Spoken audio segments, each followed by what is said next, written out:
again, thanks for taking some time to join me and our group and learn a little bit more about Sawbones. So, where to get started? So I'm going to start just by introducing you to Isham. So this is Isham. This is from a picture that was taken, estimated around 1863. So right smack dab in the middle of the Civil War in New Orleans. And I was able to pinpoint that based on the wording on the back of the photograph, like the embossed logo from the photographer himself, and know that he was taking photographs in New Orleans. It's got the name of his studio. But I took this little tiny carte de visite. I don't know exactly how to pronounce that, but this little tiny card. I've actually got a version that's closer to the original in here. So this is about what it looked like when I found it. And I was able to take that and get it colorized. Actually did use used AI, one of the AI tools, just to sharpen it so that it didn't look so fuzzy and pixelated. And then had a professional colorizer colorize Isham. So yeah, so that's Isham. Isham is my third great grandpa. A lot of times people will ask me, "Hey, who is this? Who are these people?" They can see that we share a last name. But Isham is my third great grandfather, my great grandfather. Yeah, so just to give you an idea. But to show you how close that is, I mean, well, again, he was born in 1811, died in 1887. And I'll cover it again later, but I think I'm just 5 generations away from Isham. So anyway, let's see. We got a few more comments. Let's see what people are saying out there in chat land.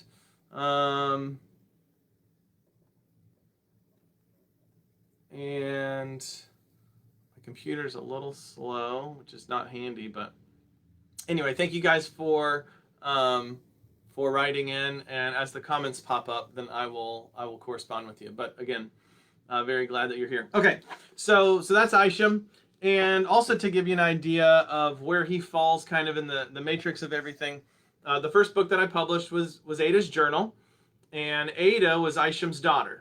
Okay, so if we're doing genealogy here, we got Isham, and then Ada was his very first daughter. And before I forget, I'm just going to show you the difference in size between Ada, the Ada book, and then the Isham book.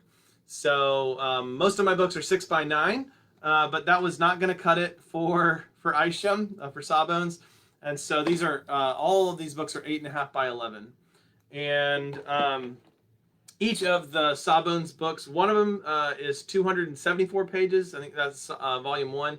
And then Sawbones volume 2 is 284 pages. So you're getting a lot of bang for your buck if you're getting one of the Sawbones books. And then also, so this is Charlie, and this is Ada's brother. Okay, so we got Ada and Charlie. He was not the second child. We'll look at the genealogy later, but he is, I think, the third or fourth child. But they're both siblings, and so Isham's their dad. So we started with Ada, then I published Charlie, and Oblique City was actually not written by a Peck family member, but it was a business prospectus that was written in 1894, but it actually has photographs of the Peck family home there in Wolf Creek. Let's see, this is page 37 of Oblique City, but there's a picture of the home that sits on the land called Glen Ada, named after little Ada. So that's Oblique City, and then I added the city name, Wolf Creek, Tennessee. Oblique City never came to be, but Wolf Creek continues. So I appreciate you guys commenting. For whatever reason, my computer's not pulling up the comments, but let me see if I can get them on my phone, and that way I am not missing what you guys are saying, and I apologize if that's boring. Here we go. All right, so Miss Bev, hey, from Cocke County, we're glad you're tuning in. I'll be talking more about Cocke County and Wolf Creek. And then, hi, Emmy, I'm glad you and the kids are tuning in. And thanks. Yeah, Sawbones is a fun name. I'll talk a little bit more about why Isham got that name. And yeah, I agree, Chaplain Taylor. Sawbones would be a good call sign. So, all right, let me see if I can leave my phone up here, and I'll use that to track the comments. And with that, I'll make my video a little bigger. All right, cool. All right, so we will keep going here. So how did all of this start? I'll try to tell the short version. About 6.5 years ago, was preparing for my grandma B-Dot's 90th birthday. I called my great aunt Net, and I said, Net, as we talked about B-Dot, I said, do you happen to know the name of your grandparents? And she said, well, of course, yeah, my grandparents on the Peck side. Let's see, please update or viewers. Well, I hope you guys are able to hear me. It says that the frame rate's like a little too low or something, so I apologize about that. And so she said, yes, my grandpa's name was Dr. Edward Jerome Peck. And then she said that her grandma's name was Cora Ward. And I eventually traveled to Hot Springs, North Carolina and Wolf Creek, Tennessee. And I found out, and I actually viewed the tombstone and then also the monument that was created for Dr. Edward Jerome Peck. To give you a little picture, so in the back of Sawbones, if you already have a copy, you can look into the back and see this is the monument, and it says Peck, and that's actually my great aunt Net. Like back in the 90s, that is her next to this monument to my second great grandpa. And then there's me with my dad, me with Justice, and me with Hudson. This is actually the headstone or the gravestone, and then this is the monument. And what it says on this little thing, it's too small to read here, but it says, he loved the folks.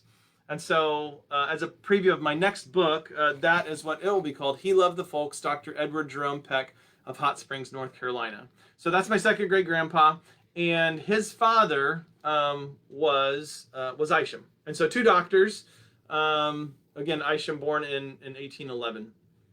So I keep getting these little notes saying that the frame rate's too low, and it's kind of annoying me. But I hope that you're able to hear me. Maybe somebody could just send me one message that says, yes, I can hear you, or no, this is painful. All right. So anyway, so I started, when I went to Wolf Creek, I also met some folks that are amazing and still living. I actually, I dedicated my book, Oblique City, to Miss Betty Walker, who lives in Wolf Creek, and her family historically was friends with the Peck family. Awesome. Thank you, Wanda, for letting me know that you can hear me. And so Betty still lives there, and she kept saying Oblique City, and I couldn't even make out exactly what she was saying, but she was saying the title of this book, Oblique City. And so not only did she allow me to photocopy or to take photos of her book, Oblique City, which formed the actual manuscript for this Oblique City, but yes, Joe, I will cover some of those different areas. So let's see here. Sorry, I'm getting sidetracked. It's a lot to manage. I got comments on my phone and my computer and everything. So Isham was born in Mossy Creek, which is modern day Jefferson City. Joe Richards actually was showing me some cool video from North Carolina and Tennessee, and it was a neat graphic showing how the counties changed through the years from the 1600s, 1700s into the 18 and 1900s, and how the counties were formed. But Jefferson County at one time was really big, and then it started to get broken into different pieces. And there was Greene County and Jefferson County, but all right in that area. There's Cocke County, Sevier County. But Isham was born in Mossy Creek, which is modern day Jefferson City, and he that is Jefferson County. But then he not only lived there and became a farmer there, and he had a farm called Oakland. They called it Oakland. There is an Oakland, Tennessee today, but it's much farther to the west. Their Oakland was right in between what was Mossy Creek and then what was called New Market. so Oakland was this quite very large farm that was right there. And so in all the letters in Ada's journal, it'll say like from Oakland, or they talk about getting back to Oakland, and that's what they called their farm. So he lived there for a long time. A little bit later on in his life, we don't know exactly when. Honestly, I believe that it was in the 1830s. In the 1830s and then 1840s. Isham lived in Vicksburg, Mississippi. There's one obituary for his brother, William Rain Peck, who became what was known as the largest Civil War general, and his nickname was Big Peck. And it says that they moved there in their youth. But I think more accurately for Isham, at least, because he was a little bit older than Bill. He moved there as a young man, if you'll say, in his 20s and his 30s. He lived in Vicksburg. Now, I had never been to Vicksburg, heard about it, knew there was a lot of Civil War history there, but this summer we traveled there. So that's my dad, my son Justice, my son Hudson, and then Jan. And I will mess up your last name, Jan. I'm sorry, but maiden name Highland, last name looks like Diger, and Daigre. She is the Warren County Warren County clerk, I believe, circuit county clerk, and she's amazing, and she's a cousin, and so she introduced me to her mom, Dee Highland, invited us out to their house, and so some of the documents that they shared with us are in the book here. So Isham lived in Vicksburg. Then he married a woman whose family lived in East Carroll Parish, Louisiana, and they lived there. His brother William Rain had a plantation just south of there in Madison Parish, Louisiana, right next to what's called Milliken's Bend, which is basically is no longer, but was the site of a Civil War battle. And then after leaving that area, went back to Tennessee, still stayed and had the farm at Oakland, but then retired to Wolf Creek, Tennessee, which is, we got some Cott County folks here. He lived in Wolf Creek, Tennessee, which is modern day. It's still there. It's still called Wolf Creek. But if you're mailing a letter there, it's under the name Del Rio, and Del Rio proper is just a little bit west of there, farther into Tennessee. So that's where he retired. Listen, guys, I will be honest. It's 4:17, and I will probably go for a while today. So you just stay tuned as long as you'd like. It is our Amazon release party, so I'll just mention briefly that I would be honored if you would pick up a book on Amazon. Honestly, you can grab one at crossmountainbooks.com and then click on store or click on Sawbones, and there's some links to pick one up from Cross Mountain Books. I'd be equally as honored if you did that. If you do pick it up from Cross Mountain Books, I will sign those before they go out and include like a little letter to you as well. So that's a great way to purchase the book. I'd be honored if you did that. But also, you're welcome to pick one up on Amazon. It is live on there. One of the benefits of Amazon is that if you're an ebook reader, then you can pick one up on the Kindle version on Amazon, and that's not something that I'm able to offer through Cross Mountain Books. So you can pick those up on Amazon. The books are $29.95 for the ebook version, $39.95 for the paperback, and then $49.95 for the hardcover. Now, one of the benefits of the hardcover is that, let me just get you, like this is one of the flags that's pictured. That's from Peck's Light Dragoons, which Isham funded for the Civil War. Here's a picture of some of the dragoons. This is actually a photo I took at the National Infantry Museum, which is over in Columbus, Georgia, and another picture of one of the dragoon models there. Let's see what else. There's a colorized picture of Isham's third wife, which is Emma Elizabeth Henderson, was her maiden name, Peck.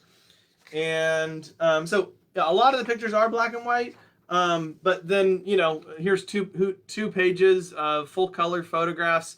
These are all taken in Vicksburg. The ones on the left here were taken at the Vicksburg Civil War Museum. If you ever make it to Vicksburg, please stop by there. Charles Pendleton has done an amazing job of setting up that Vicksburg Civil War Museum. He's got some incredible displays relating to slavery and causes for the Civil War. And this is a full-size, real-life cotton bale weigher with the square cotton bales like they would have used back then. And then here's a saw, an actual Civil War surgeon saw like Isham would have used. There's like one account that says that he was a Civil War surgeon, but for the most part, as far as I know, he was not practicing as an Army Civil War surgeon, I don't think. I don't have any records of that. But he was serving as a physician and surgeon in the Mexican-American Wars in the 1830s, possibly in the 1840s. And he, what else? We know that he was serving in the Black Hawk War up at Rock Island, Illinois, in 1832 and 1835 because of a reference that he makes in one of the letters. So what I was saying earlier is that we made it to Vicksburg this summer, and so this is us at the county recorder's office or the county clerk office. This is a picture of the Vicksburg skyline from a really cool restaurant there in Vicksburg. And there's me. And then this is one of the fun little references. This is an actual photograph of the newspaper article. But it says this: Dr. Peck, the inimitable Sawbones of Wolf Creek, came over on the Buncombe and took a western-bound train Saturday night. So when I was considering different titles for the book, I strongly considered the inimitable Sawbones, but eventually decided to just go with Sawbones. So again, I appreciate all you guys here, all 9 of you, and appreciate your comments over there. If you do have questions, feel free to throw those in the chat. I know we already had one of the questions. As far as the state of Franklin, Joe, basically, let's see. I thought I have here's a little book. I don't know if you can. Yeah, you can read that. So that's a book by Kevin Barksdale, The Lost State of Franklin, America's First Secession. I won't get into all the history of the state of Franklin, but basically, Isham and his family lived in what previously was called the state of Franklin. And that was an area in like the late 1770s, 1780s. That was, it used to be a part of North Carolina. Then it was the state of Franklin. And then it eventually became the eastern section of Tennessee. And that is where in 1788, Adam Peck Sr., who was Isham's grandfather, he moved there after the Battle of Kings Mountain, which was a fairly significant, I'll say significant Revolutionary War battle. The president at the time said that it was the turning of the tide in the Revolutionary War. And so fortunately, Adam Peck Sr. survived, then went to what was the state of Franklin, or became the state of Franklin, and became quite prominent there. He was there at the first 2 legislatures, the first meetings, first assemblies for the state of Franklin. And then I believe became friends with, it was very close to John Sevier, who was the governor of the state of Franklin and then the first governor of the state of Tennessee. Adam Peck Sr. Petitioned and gained the contract to actually cut the road from Tennessee into Georgia towards Atlanta. So I think that's really cool. I found a lot of the original primary source articles or actual letters about that. So in some of my future books, I plan to include some of those details about Adam Peck Sr. and that road that he cut down here to Georgia. So next time I'm driving up to Tennessee, I'll be thinking about the fact that maybe the current road was created on that old road that my 5th great grandpa made. So Adam Peck Sr.'s son, one of his sons, was Judge Jacob Peck. Judge Jacob was one of the first Tennessee Supreme Court justices. He was also a senator in the county of Greene and I believe the county of Jefferson as well. And then his oldest son is Isham. How is there this much material, right? So we're talking about this guy who, to my knowledge, no book has ever been written about Isham. And when you're talking about, your extended family that lived 200 years ago, a lot of times it's like a mention here and a photograph here. So how in the world was I able to find enough material to cover what is over 550 pages of data, volume 1 and volume 2 for Sawbones. So the reason I was able to do that is because Isham was a writer. Now, he didn't care about notoriety, I don't think. He wasn't doing it for fame or money, but he was a writer. There's a newspaper called the Spirit of the Times that a guy named Bill Porter started, and it was very popular, very, very popular. Sporting newspaper, a lot about horse racing and hunting and things like that. But they published kind of humorous Southern humor, and Mark Twain actually said that a lot of his inspiration for the way that he wrote came from some of those humorous articles that were in the Spirit of the Times. I was able to find one of them that Isham wrote, and one of them that Judge Jacob wrote to the Spirit of the Times, and so you will find those in Sawbones. But I'm convinced that there's a lot more, so that's one of my places that I plan to do further research, is to try to find every one of those articles that he wrote to the Spirit of the Times. Let's see. Okay, so I'm probably forgetting something, but I'm going to dive into the book so that this doesn't take all night long. Let's see. I want to say thanks to all of my reviewers. These are folks that read the digital manuscript and then gave me some comments back. So Linda, faithful supporter, thank you so much. Ed Walker, Cocke County historian, wrote an awesome review. I think I'll share a snippet of it later. Justice Bratton, man, homeschool, awesome kid living in Kathmandu, Nepal, and he reviews all my books. He's amazing. So thank you, Justice. And then Albert Lang, who works over at the library at Carson Newman, and he has reviewed I think most of my books as well, and so I appreciate you, Al. And then Rob Bike, president of the Jefferson County Historical Society, I believe the Genealogical Society as well. But Rob, thank you for your faithful support. Rob makes sure that all of the books are in the Glenmore Mansion there in Jefferson City, and so very soon you should be able to pick them up at the Glenmore Mansion. Didn't review it, but always a faithful supporter is Teresa Collins, who is restoring the old City Hall in Jefferson City. And she has received her initial load of books. So she told me that some people had even come by Old City Hall, her store Revisions, and said, hey, can I get a copy of Sawbones? And she said, well, I don't have them yet. So she got those this week. So if you're in the Jefferson City area, feel free. If you don't want to wait, you can't wait for shipping, then head on down to the Old City Hall, and Teresa's got copies of Sawbones there. Each book, most of the books that I write are part of this Pecks of Mossy Creek series. And so from time to time, we'll do Peck family reunions. And so here's some pictures of some of the folks that were there. At our last one in 2021, I think Bill Huber here and Betty Brasher, God rest her soul, just found out that she passed away this summer. But glad to have had the privilege to meet her a couple years ago when she came to the Peck family reunion. Let's see here. So what do we cover in volume 1? I've got a biography of Isham. I've got his life and times timeline. So cover almost every fact that's known about Isham's life. Got the Mossy Creek beginnings. So how the family came to Mossy Creek and a lot of information about Mossy Creek. A huge section on Vicksburg, Mississippi, which we'll cover more today. We've got information about his military service. I've got a copy of his passport in there. Or at least a portion of it. And then I've got the first 23 Sawbones articles written between 1874 and 1878. So that gets us again to basically, how do I have so much information about Sawbones? He wrote, or people wrote to him, or people wrote about him 41 articles between 1874 and 1886.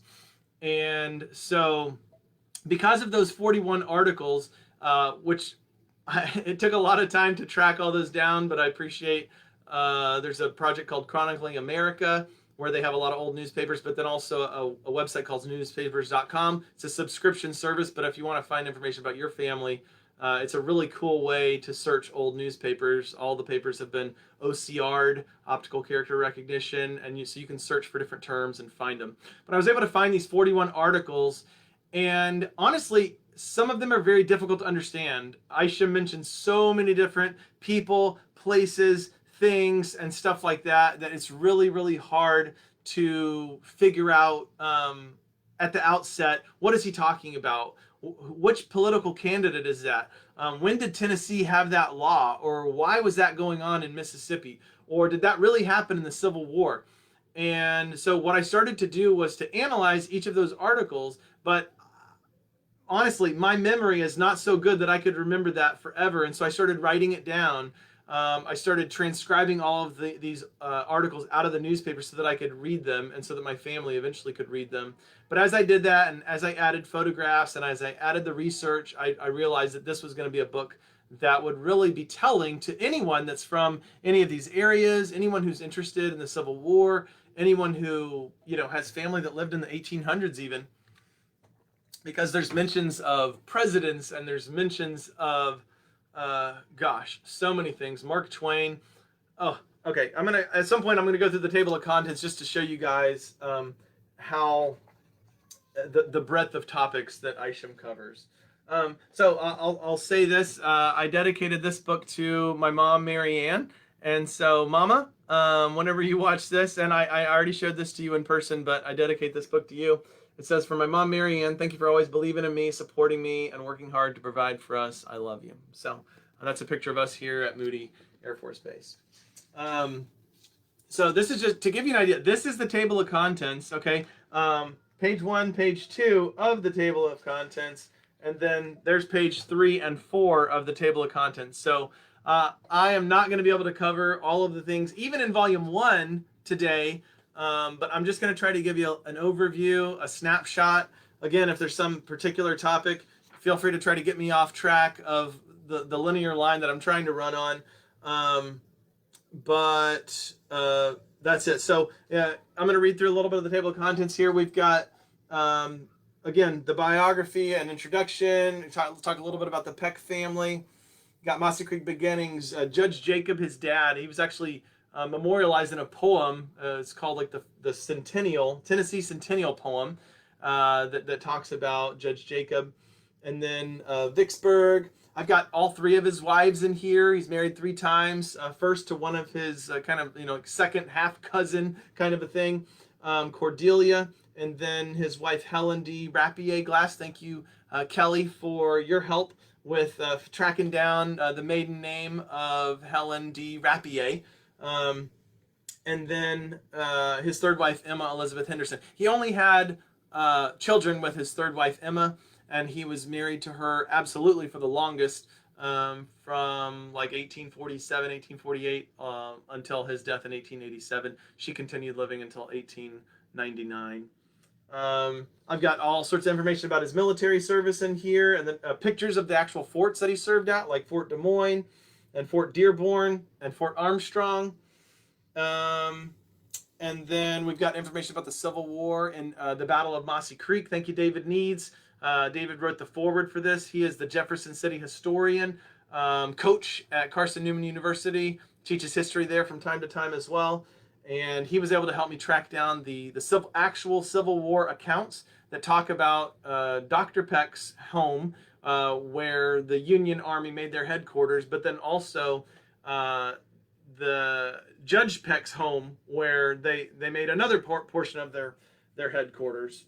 I found a really cool Gold Rush letter. So he had a brother, Isham had a brother named Wiley, and Wiley wrote to their sister Martha, and it's right in like the 1840s gold rush, and he talks about his brother Bill, and he talks about Isham, and it's a really cool letter. So I've actually got a photograph of the actual letter and then a transcription of it.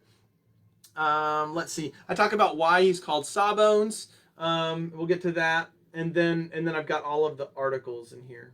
So, all right, let's keep running. Hopefully, hey Kelly, yeah, I got your shout out there. Looking forward. Kelly's writing her thesis on the on the Glass family down in Mississippi, and so I'm really excited to see your thesis when it's done, Kelly. So, one of the reasons that I decided to make the book 8.5 by 11. Sorry, the turning it, the proper orientation is weird. It's like backwards. But is that a lot of the newspaper articles are really, really long. And so I wanted to actually include pictures of the actual articles. And so to do that, I needed a larger book format. And so that's why, like, this is the Arm Mossy Creek letter from 22 March 1881. And one of the interesting things about this is that I thought originally, this is a little nugget that you guys will get. I've never published this anywhere. But here's what it says at the bottom, okay? It says squabble. The Baptists of this section are getting into a squabble about where to build their church. It's talking about Mossy Creek, Tennessee, Jefferson City, Tennessee. It says, and I fear that they are fixing for a lawsuit which is about as expensive as a building. And so you get a little flavor, a little tongue-in-cheek comment here by Isham. And then it says Sawbones, okay? So a little history. David Needs uses newspapers.com, and he had found this article by Sawbones, but didn't know who it was. But he had found this entire letter from Isham as writing as Sawbones. And so he started using that in some of his research and some of his writing about this guy Sawbones and how he wrote about the history of Mossy Creek. And he said, well, this guy had his pulse on like some of the happenings of what was going on in Mossy Creek in the 1880s. And so when I realized the connection between Sawbones as the pen name and then my third great grandpa, Dr. Isham Talbot Peck, and I shared that with David, he said, Andy, thank you for telling me that, because I didn't know who Sawbones was. I just knew that he was this cool guy that was writing at the time. But here's the crazy thing is that I thought Isham had only written this little section about this squabble with the Baptists, and I didn't realize he had written this entire article or this entire letter.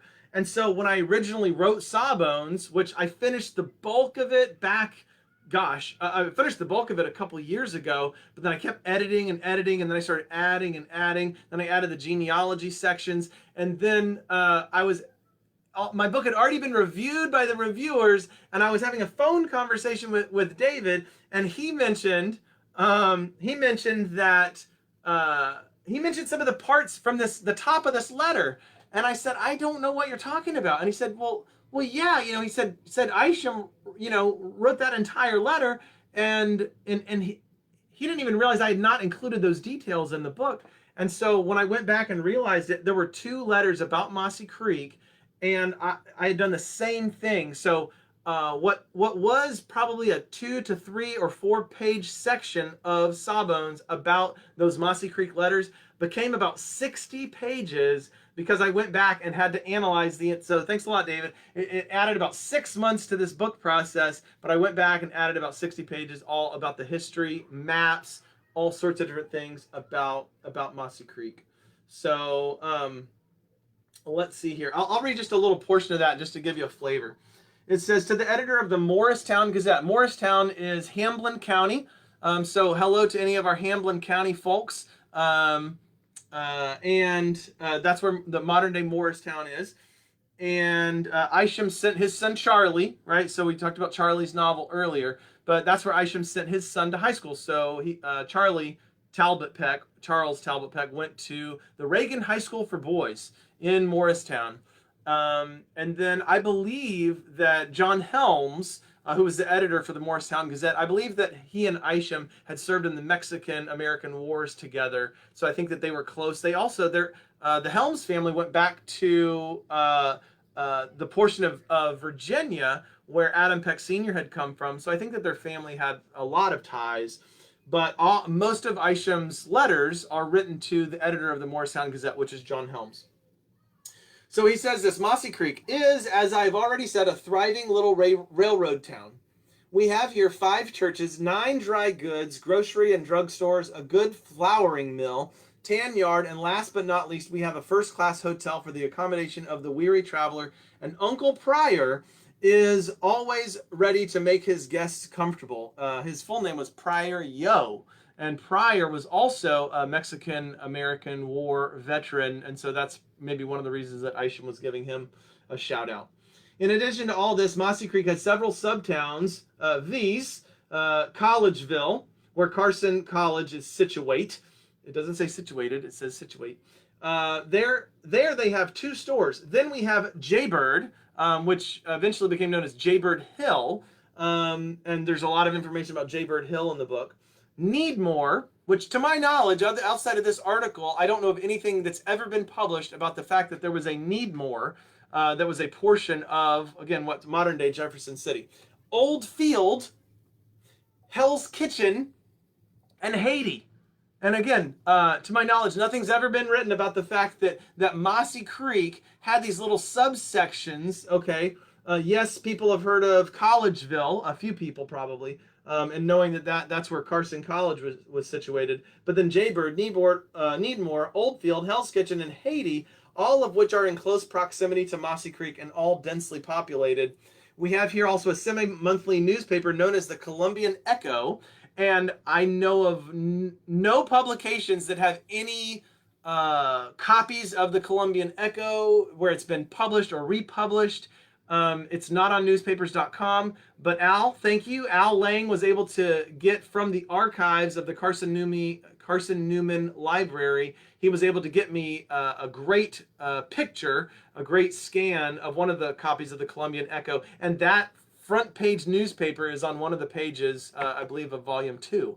And then what I was able to do was search in newspapers.com for little snippets or columns that had been grafted in to other local newspapers from the Columbian Echo. And so I've got about, probably 5 to 10 pages where I just give you articles and examples of the Columbian Echo. And it was actually really cool. It was a literary newspaper put out by the Columbian Literary Society, which was a part of Carson College or Carson and Newman University, what became that. And it's students writing these really rich articles, a lot of even like biblical content, writing about morality, things like that. So it's not your average newspaper. It's really cool. As to its whereabouts, I am unable to inform you. Crammed and Jammed is J.W. Godwin and Bros store with new goods just from the east, and still they are receiving goods daily. In the back of volume 2, where I analyze this article fully, I've got pictures of the Godwin building and the Godwin store. That the store's not there, but the Godwin building is still there, and you can still read Godwin at the top, which is cool. A carload, and talking about a railroad car, of horses and mules was shipped from this place to Augusta, Georgia by Misters Bettis and Malcolm on the 21st. Personal, Dr. J.P. Legg and son of Granger County were in town a few days, also on their way home from the south, where they have been dealing in stock. Now, at a cursory reading, you wouldn't think that really necessarily had any connection to the Peck family, but Dr. J.P. Legg, and I wouldn't be able to recite it right now, but there are tons of Peck family connections with the Leggs. I think Dr. J.P. Legg was married to a Peck, but not from my exact line of Pecks, with like the Judge Jacob line of Pecks, but actually the Benjamin Peck line of Pecks that came down from Adam Peck Sr. And so all of that history is in there, and some of the genealogy. Mr. J.C. Richburg, proprietor of the Clinton Lime Company, was in town last week examining and prospecting our zinc ore. He pronounces it a very fine quality. Esquire Ben Peck, there's Ben, of Rutledge. So there's actually quite a bit of information if you are from Rutledge, and I'm forgetting exactly the name of the county where Rutledge is located. I don't think it's Hamblin. I don't think it's Claiborne. Maybe it's Claiborne. Somebody can throw that in the chat if you're one of our Tennessee historians that's joining us. But it says, I don't know his business, but he's mighty bad man after calves. Kind of interesting. Now, I did figure out that this is the Benjamin Peck Jr. Kelly, we were talking about that the other day. Thank you, David. Good to see you on here. Granger County is where Rutledge was or is. But Benjamin Peck, so Benjamin Peck Sr. was one of the, one of the sons of Adam Peck Sr., possibly. Could have been that he was one of the sons of Jacob Peck, which was Adam Peck's dad. Anyway, sorry for the foggy memory here. But Benjamin Peck's son, was Benjamin Peck Sr.'s son was Benjamin Peck Jr., and that is who this Esquire Ben Peck is talking about. But really cool history. There's a photograph of him in here that I got from Maria DeArmond. Thank you, Maria. and it says squabble, and then it gets to that part. The Baptists of this section are getting into a squabble about where to build their church, and I fear that they are fixing for a lawsuit, which is about as expensive as a building. Isham spent a lot of his time, he tells us that he spent a lot of his time helping settle church lawsuits, church squabbles, and so it might have been some of the, he was helping sort out some of these things, like where to put their building for the Baptists of Mossy Creek. But I did find references in some of the Mississippi newspapers that reference Dr. I.T. Peck, and I don't think it could be anyone but him. And and it quotes him as talking to the Methodist Southern Methodist Conference, the Methodist Episcopal Conference, dealing with slavery. And so the Methodists were talking about, what do we do? Some of us want slavery to continue, and some of us want, slavery not to continue. And so this is prior to secession of the states and the war between the states, the Civil War, that wasn't so civil. And anyway, and it quotes Isham as saying, listen, this is a very important issue and not something that we should decide on immediately. We need to take time, maybe have a special meeting about it. There were people in that particular Southern Methodist Conference who were saying, hey, let's decide on this right now. At the end of this meeting, when they were about out of time, and Isham stood up and said, no, this deserves a proper amount of time. Let's talk about it, discuss it, debate it. But we can't rush into a decision like this. Kelly, you're asking, Benjamin Peck in Claiborne County near Vicksburg. No, this is a Claiborne County. Claiborne, maybe that's why I got the name Claiborne, but I was thinking of Granger County up in Tennessee. So again, David, thank you for the forward in here in the book. Let's see, I snippeted David's comments. Here's what you said, Dave. It says, as a Civil War historian, I would recommend this book as it brings to light the sense of obligation that families like the Pecks had in the moments after secession. So thank you for your comments. Here's what Rob Bike, the president of the Jefferson County Historical Society, said. This marvelous book chronicles Dr. Isham Peck's life and times, sorrows, and opinions while revealing his true character and wit. And then Ed Walker, Cocke County historian, says, this is a gift not only to Peck descendants, but also to the heritage of Cocke County. Thank you for your comments and taking the time to review it. And then here's what Al said from Carson Newman University. Sawbones is a wonderful example for students and researchers alike of how thorough research can make history fascinating. So thank you for your comments. Wow, 46 minutes, and we have just gotten through the intro. When people ask me about my books, I have to say, listen, stop me. Stop me when you want me to stop, because I can talk for a while. And again, just to give you an idea of the breadth of these books, we're talking about over 550 pages worth of information, and that was not enough, okay? That was not enough for me to put in there everything that I have found about Isham, all of the pictures of his family. In these 2 volumes of over 550 pages, I did not have room to include a lot of the information about his children. Now, I did put his genealogy in there. I put their genealogy in there and all of their descendants. But I have extended information about each of them, his 9 children, and all of that I plan to include in my next book. Hey, Barbara, good to see you. Barbara is my cousin from Ashby. So one of Isham's sons was Ashby. And before I met Barbara, I didn't know that Ashby had any children, but he had one, a very important one, who he named Ada after his sister Ada, over here on my shoulder. And so his little girl Ada had like 12 or 13 children, and then just her first child, had 12 or 13 children. So you can imagine the genealogy that comes from Ashby and from his family is incredible. And so folks like Barbara and so many other, the Webbs that I've now met, the McCarters, the Havartons, all of you guys I've met because of Barbara and because of her letting me know that we were connected and we were family. And there's some really cool stuff in volume 1 and 2 about Ashby. Ashby wrote his own newspaper called The Mountain Boomer, and he published it in Wolf Creek in Cocke County, Tennessee.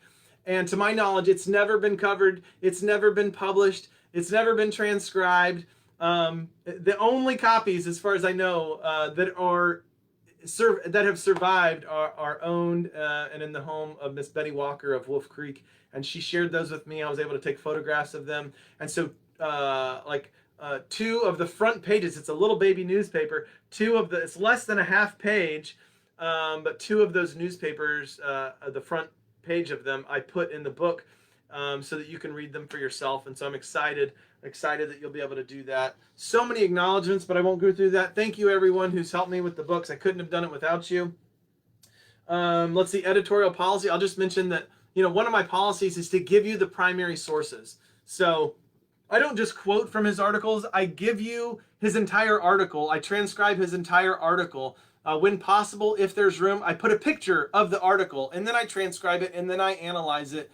So you don't have to, you don't have to say, well, man, I wish I could read that article. And that's how I am a lot of times when I'm reading history books. I say, man, I wonder what the original looks like, or I wonder what the source looks like. I've got the marriage certificate, basically, that's found in the county recorder's office from Warren County. Thank you, Jan.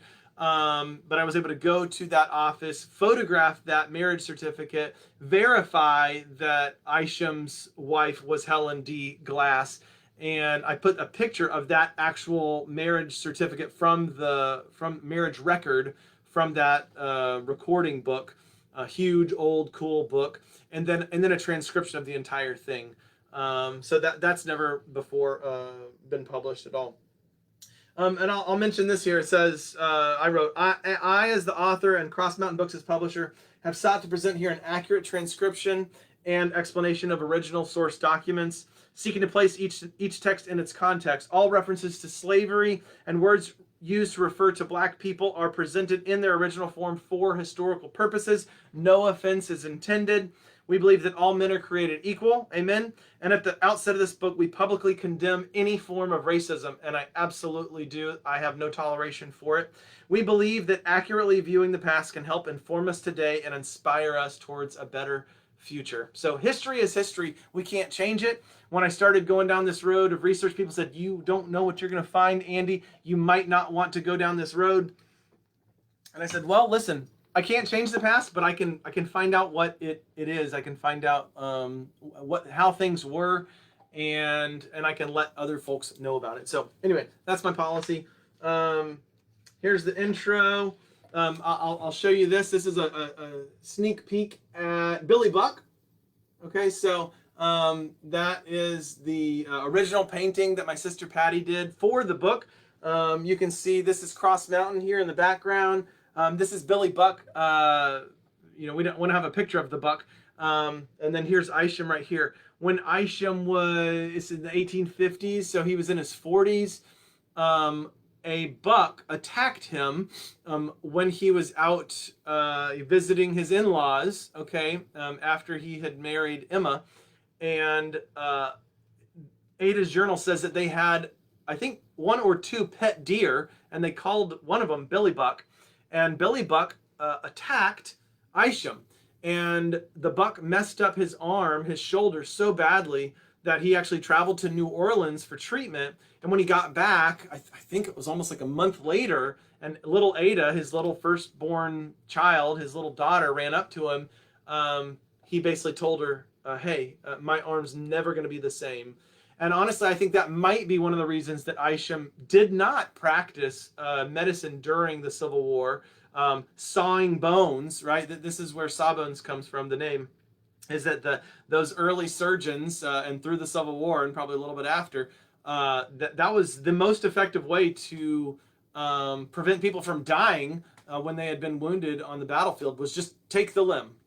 And there were actually studies done at the time that said taking those limbs would actually help prevent infection and things like that from setting in. Of course, it didn't stop it, and a lot of those people died anyway, but they had more people live, if I remember correctly, during the Civil War when they took the limb than when they tried to save it. And so doctors became known as Sawbones, and it was sometimes humorous, like, hey, look at those Sawbones, they're here for a convention. And other times it was very derogatory, like, I'm not going to go to one of those Sawbones and let them tell me how to live my life, because there was a lot of mistrust of doctors at the time. Well, Isham just adopted it wholesale and said, hey, you know what? So when he wrote, he always wrote under the pen name Sawbones. So, but that buck messed up his arm, and it was the doctor, at least at the time, said, hey, it'll never be the same. Interestingly, also, Isham dealt with neuralgia, and so there's newspaper articles about him suffering badly from neuralgia. I've got diagrams of what neuralgia is and pictures of the face and things like that. But it was a very painful problem with your face and the nerves and things like that. So some people have said that when you look in his eyes that you can tell, maybe if you're looking at his right eye, it might look like the left one to you guys, but anyway, if you're looking at his right eye, that you can kind of see that he's maybe kind of squinting a little bit. That could be from the neuralgia. So I've got some family history in here, walk you through kind of an overview of his marriages, some of the different people, some of his grandparents on different sides, his siblings. We had awesome siblings that became, some of them quite prominent in the Mossy Creek area. There's a picture of his house. I don't think that's him, but that's from one of the from people and places of Jefferson County. I've got a lot of the census records in here, so again, you don't have to take my word for it. You can actually view the original census records and see where it says, what he did and where they were born for the different families and things like that. Here's a picture of his dad, Judge Jacob. That's actually of a painting that is at the East Tennessee History Center, run by the East Tennessee Historical Society in Knoxville. Hoping to do a book signing there in February. So Tim Yates is the bookstore guy who runs that, and we're trying to get that set up. So I'll just kind of jump around here. In February, in like the 20s, like 20 through 23 February, I plan to be doing a Sawbones book tour. So if you're in Tennessee or North Carolina or out of state and you want to come in on that Monday, I'll post this online so you guys don't have to try to remember. But on the Monday of that week, I'll be speaking for the Jefferson County Genealogical Society. On Tuesday night, I'll be in Hot Springs, North Carolina, speaking for the Friends of the Hot Springs Library. We are hoping, I'm working with Teresa, trying to set up a Mossy Creek Founders Day celebration at the old City Hall. So that'll be really cool. We're going to try to have the Lost Creek Band, Ed and Rick, Ed Steiner and Rick Fielden. We're hoping to have you guys there performing. And then I'll be sharing about Sawbones, an abbreviated version of things about the book, and have the books there for sale and for signing. And again, I know some of you guys are kind of joining us. We probably have some people dropping on and some people dropping off. But if you would, during the broadcast, just after the broadcast, would appreciate it if you'd run over to crossmountainbooks.com and pick up a copy of Sawbones, or in the discussion section of this broadcast, I've got all of the links to Sawbones 1, Sawbones 2 at Amazon and at Cross Mountain Books. One of the unique features of getting them from Cross Mountain Books in particular is that they're coming straight from the publisher, and so I'll be able to sign those books before they go out, and I'll include a personalized letter to you, or if you want a letter to your family, I'd be happy to do that for you. Also, I've got combo pricing at the Cross Mountain Books website.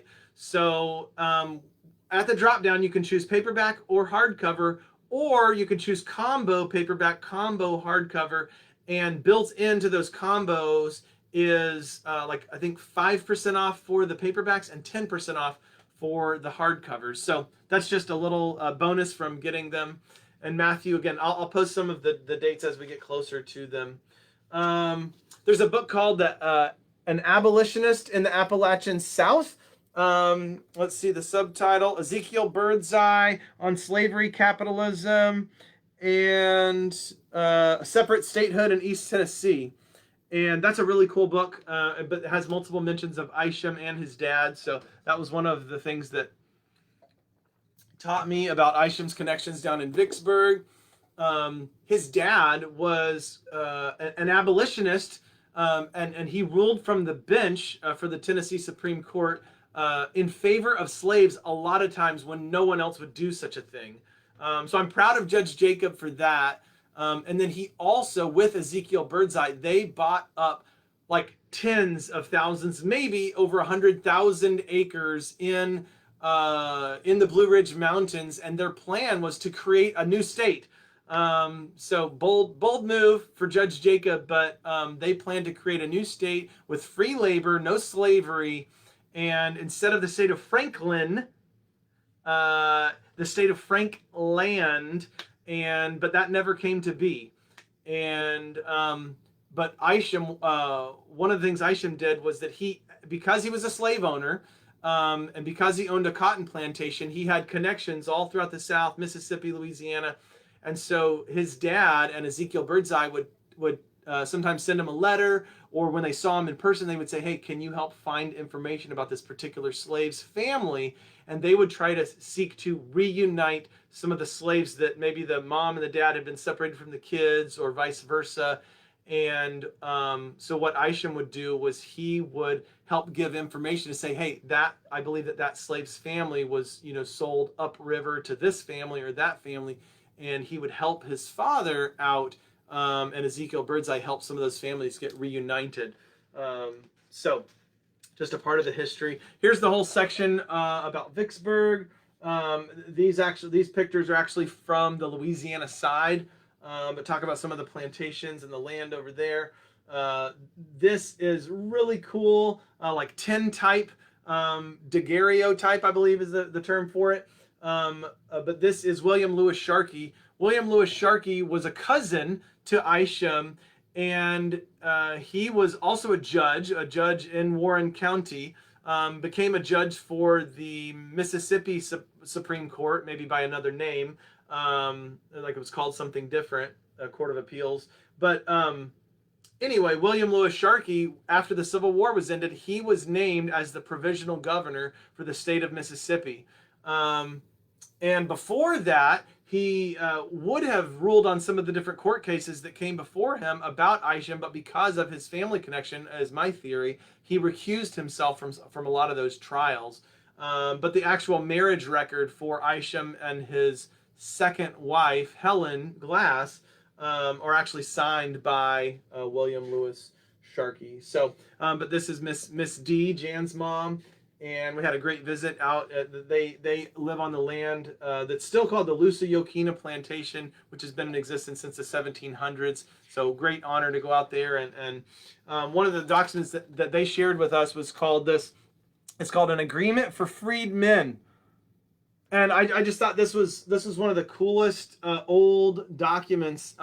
Basically, after the Civil War ended, after the Emancipation Proclamation, you had a lot of slaves who all they knew was farming, all they knew was planting, all they knew was cotton plantations, and you had plantation owners who didn't know what to do, without free labor, and so they would work out an arrangement, this agreement, right, with freed men. Hey, you've been freed, but I still need your help. And they said, well, we need employment, and this is the only place maybe we've ever lived. And so this is an actual, you can read it. It's clear enough, maybe not on here, but in the book it's clear enough to read. And you can see the actual signatures of some of these slaves. This is John Rowe, Charles Burnham, and Bob Sharkey. And it shows here, it says, his mark. And so they couldn't read, maybe couldn't write, and so they would make their mark and then they wrote their name around it. So again, that's one of the benefits of having primary sources in the book, is that you might miss some of those nuances of these old documents. But they employed those former slaves for $10 a month to keep on working on the plantation. This particular agreement with freedmen is signed by Anthony Glass Kelly. And then looks like JW, and I won't try to say the name. It's got one of the script, looks like a script P, and it might be an S, and it's hard to read. So anyway, I've got here a modern Google Maps or Google Earth version of Vicksburg, and then I've overlaid some of the old street names so that you can see where things used to be. And what it's hard to see probably on the video, but it says Dr. Peck's plantation. So if you look at all of Vicksburg, the south side doesn't look like south because it's oriented looking across the Mississippi River here. But Isham's plantation actually formed the southern border for the city. It's blown up larger in another portion of it, but this area right here, you can read it. It says Dr. Peck's plantation, and then it says Peck and Reading's sawmill over here. When I met Jordan Rushing at the old courthouse museum in Vicksburg, he shared this map, this official, I think it's 1848 map of Vicksburg. And what it says up here in the corner is that it says, hey, if you want to know what Vicksburg is, if you want to know the southern border of Vicksburg, it says just look to Dr. Peck's plantation, because that is the southern border of Vicksburg. I had no idea before I even went to Vicksburg. I knew that he lived there. I knew that he had owned land, at least with Helen, but I didn't know that his plantation helped form the version of that. And Kelly, you said send me that. Listen, your books are in the mail, okay? So you should be getting them in a couple days as a thank you for all of your help. So you've got this coming in the mail. And then this is a picture of Vicksburg back in the day. Again, this is not something, to be proud of. It's just this is the history of my family, and I can't change it. But Isham, my third great grandpa, owned a cotton plantation, and he had slaves. I wish that wasn't the case, but it is. And the newspapers at the time covered information about his plantation. And so it says, more brag picking. We learned from the Vicksburg Sentinel that 6 hands on the plantation of Dr. Peck, under the management of Mr. Porter, picked in one day 1,921 pounds of cotton as follows. Ranny, 365 pounds, Cud, 335, Port, 320, Jim, 310, Bill, 301, Martha, 290, and total 1,920. That I calculate. No, it actually says there the average was 320 pounds. Can you imagine picking by hand 320 pounds of cotton? I absolutely cannot. One of the newspaper articles at the time mentions that Isham was a Whig delegate, which I thought that was really interesting. I just found that newspaper article just a few months ago. I figured, and I guess I should say I saw, because he supported a Confederate unit, Peck's Light Dragoons. They named the unit after him because he gave $1,000 to outfit this Branner unit in Mossy Creek. I figured that he was a Democrat always, but he was actually a Whig delegate for at least for a time when he was living in Vicksburg. And then here's some of the actual articles, newspaper articles that Kelly and I have chatted about, where they were selling land that used to be owned by Anthony Glass, who was his second wife's former husband before he died. And then they inherited, he inherited those slaves and that land, the plantation. And so it says here, 37 Negroes on a credit of 9 months, 1,078 acres of land, comprising the plantation now occupied by Dr. T.J. Peck. His name wasn't T.J. Peck, it was Isham Talbot. But if you ever look at those old script I's and T's and J's, it's really hard to figure out. And so a lot of the old newspaper articles in Vicksburg say JT or TJ. But again, I said it before, but man, sad, right? It's sad to read that these Negroes are being sold. These black people are being, African Americans are being sold on credit, right? No one should have ever been able to own another human being, but it's a fact of our American history, and it's recorded here in the book. There's a really cool book called Das Illustrierte Mississippi-Thal. Never heard of it? It's really cool. Lots of amazing photos. And so I've got some pictures from that. Here's New Orleans. And then there's some pictures of some of the steamboats. Steamboats were a big part of Isham's life, his family's life, and you get to read about their actual journeys in Ada's journal. So if you've never read Ada's journal, you actually get to read about the steamboat journeys, what happened on there, how they couldn't stop in certain places because either the cholera was so bad or yellow fever was so bad, so they had to stay on the boat and quarantine. A lot of interesting parallels between what they went through with cholera and yellow fever and what we have gone through, what we went through with COVID. So here's a blow up. Here's a blow up of that map, and so you can see how Isham's plantation formed the southern border. One of the things I was getting at earlier is that I ran out of room. Okay, in these 2 volumes, 550 plus pages, I ran out of room, and I decided I can't keep adding to these books. And so when you get the book, I won't tell you, I'll keep it a secret, but when you get the book, there's QR codes and the website is listed, and it's a hidden website. It's not public, but you get access. When you get the book, you get access to a special web page that has tons and tons of resources, primary source articles, court cases, newspaper articles, a whole section on dueling in Vicksburg, and on and on and on, photographs and things that I didn't have room for in the book. And so I give all of that to you for free when you get the books. So check that out.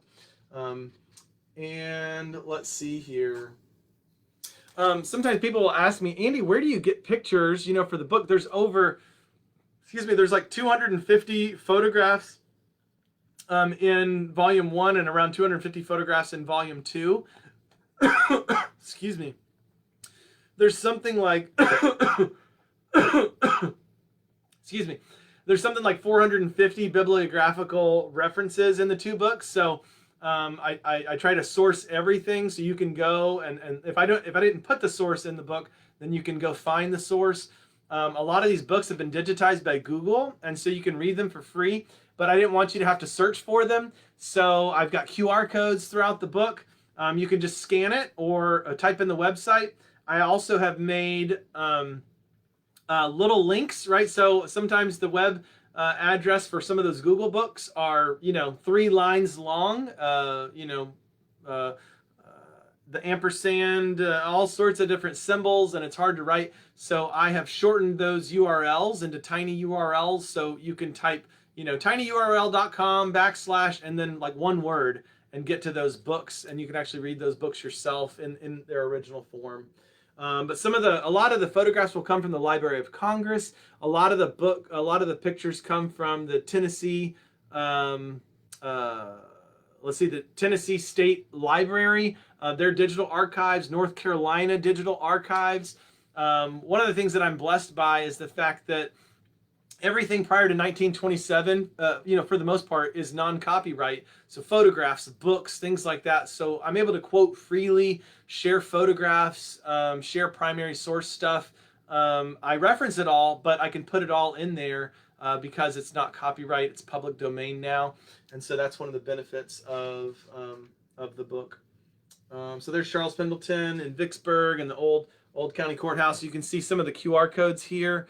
I did a lot of videos from Vicksburg. Some of the videos I still haven't finished, so that's another reason for having the special web page for Sawbones resources, is that over the next few years even, I'll be publishing more and more photographs. I'll be publishing, thinking about starting a blog about some of my history travels, and then plan on publishing a lot more videos about all of my journeys to Louisiana, Mississippi, Tennessee, Georgia, and North Carolina. So you can look forward to that.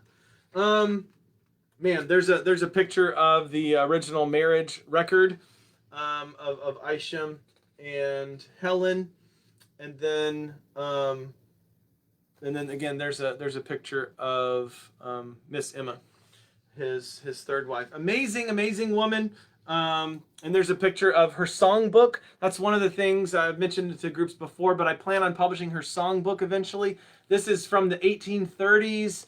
A lot of incredible songs, and it's piano music, sheet music. But there's her signatures in there a lot. Her writings, poetry. It is incredible. I think it's something like 150 to 200 pages long.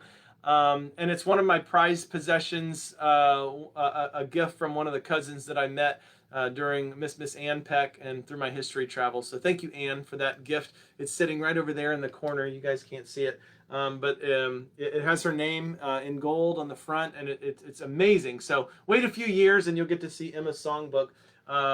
But there's a few more pictures of Emma, and I believe these are her daughters-in-law over here, her obituary here. And then I go through the whole military service for Isham. and everything I know about his military service, more census records.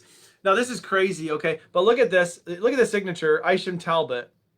Now, I think when I originally saw that, I thought, oh, that's Isham's signature because his name is Isham Talbot Peck. But that's not his signature. That's the signature of his father-in-law. His first father-in-law was named Isham Talbot, Kentucky Senator Isham Talbot.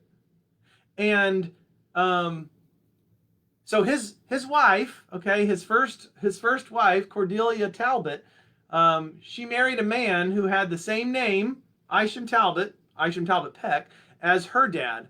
And I go into the history, but she had other family members named Isham Talbot, like a grandpa and others. So kind of crazy. But this Isham Talbot, who signed his passport application, is the same one who petitioned the Kentucky House of Representatives or the Kentucky Senate for a divorce for his daughter to help her get divorced from Isham. I don't know all of the reasons for that, but we do know that his wife went to like an insane asylum, and so maybe due to her mental health.